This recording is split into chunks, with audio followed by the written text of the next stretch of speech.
Olá gente, aqui é Padre Joãozinho. Começamos hoje uma nova série aqui no canal Viralizou. São tantos vídeos, mensagens de áudio que viralizam pela internet e o pessoal me manda pedindo uma explicação, uma resposta. É verdade que o Papa Bento XVI foi exilado na Alemanha? É verdade que aquele padre disse que quem votou no Bolsonaro tem que se confessar? São vídeos que viralizam, todo mundo recebe e que acabam caindo aqui. E o pessoal pergunta: Padre Joãozinho, o que você diz disso? Então, começamos uma série nova. Inscreva-se no canal e receba sempre as notificações quando algum vídeo novo aparecer. E o último que eu recebi foi a correção de um padre aos músicos de sua paróquia que cantaram a canção do Zé Vicente, Utopia. Aliás, até confundiram com Utopia do Padre Zezinho, que é outra música que diz sobre o sonho de uma família onde não há divórcio, né? E que é anterior, inclusive, à música do Zé Vicente. O Padre Zezinho nunca cantou, nem gravou a música do Zé Vicente. Mas esse padre teria feito uma crítica a essa música, que tem como refrão mais ou menos o seguinte: vai ser tão bonito se ouvir a canção cantada de novo, no olhar da gente, a certeza do irmão, o reinado do povo. Ele se fixou nessa palavra, o reinado do povo, dizendo que isso não tem nada a ver com o reinado de Cristo, seria marxismo.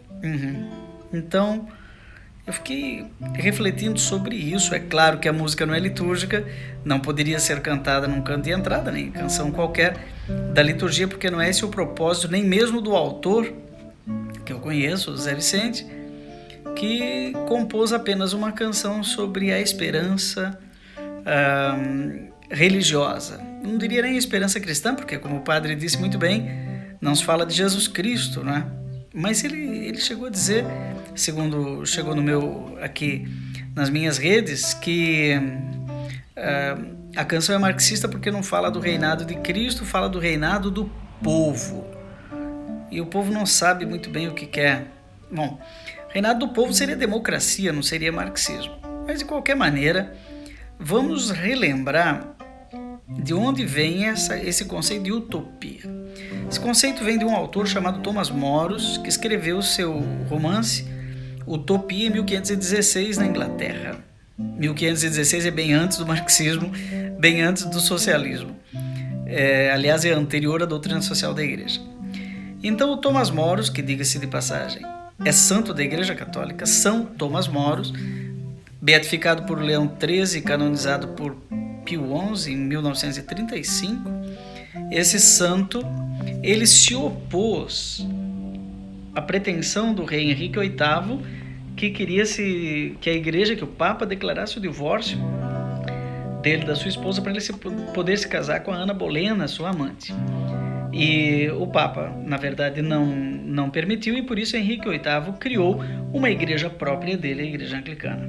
Muito bem, nós conhecemos essa história, mas o que pouca gente sabe é que Thomas Moros era um filósofo que vivia no tempo de Henrique VIII e que se opôs a esse plano do rei, e por isso foi martirizado, porque se manteve fiel à Igreja Católica, e por isso foi canonizado e hoje é reconhecido como São Thomas Moros. Muito bem, este santo da Igreja Católica criou este termo utopia, que seria utopos, em grego não lugar, algo que ainda não existe. Então é algo ideal, uma verdadeira fantasia, uma esperança, o que nós gostaríamos que fosse. Thomas Moros escreveu o seu livro Utopia em 1516, recebeu aí a réplica amistosa de Erasmo de Roterdã, seus diálogos. Então nós conhecemos o livro Elogio da Loucura, e no livro Utopia, o São Thomas Moros, ele descreve uma sociedade ideal, um conjunto de ilhas que na cabeça dele seria mais ou menos onde hoje é a América. 1516 era o período de Cristóvão Colombo, né? Pedro Álvares Cabral, a descoberta do Brasil, da América, enfim. Ele imaginava um conjunto de ilhas onde havia 50 e tantas cidades, aonde tudo funcionava muito bem. onde não havia corrupção, onde havia partilha de bens, onde a propriedade privada tinha uma função social, né? Essa era a utopia de Thomas Moros, né? Que incomodou muita gente no seu tempo, porque não era assim que se vivia na sociedade daquela época. E ele imaginava uma sociedade no molde cristão, que ele chama de utopia. Ainda não é um lugar imaginário. Na verdade, o que ele escreve é um romance, não é? E que é repleto de esperança. São Tomás Moros é um homem cheio de espiritualidade, um homem católico, cristão e que morreu por causa de sua fé, não é? Claro que mais tarde muitos se inspiraram nos ideais da utopia de Tomás Moros, inclusive os socialistas utópicos lá pelos idos de 1700 e tantos, Saint-Simon e outros, né? Que fizeram contraponto com o marxismo. O marxismo de Engels e de Marx, o marxismo clássico, não aceitava o socialismo utópico, que eles diziam que era utópico. Eles queriam um socialismo científico. Então, dizer que a utopia é marxismo é forçar um pouquinho a realidade das coisas e o que aconteceu de fato na história, não é?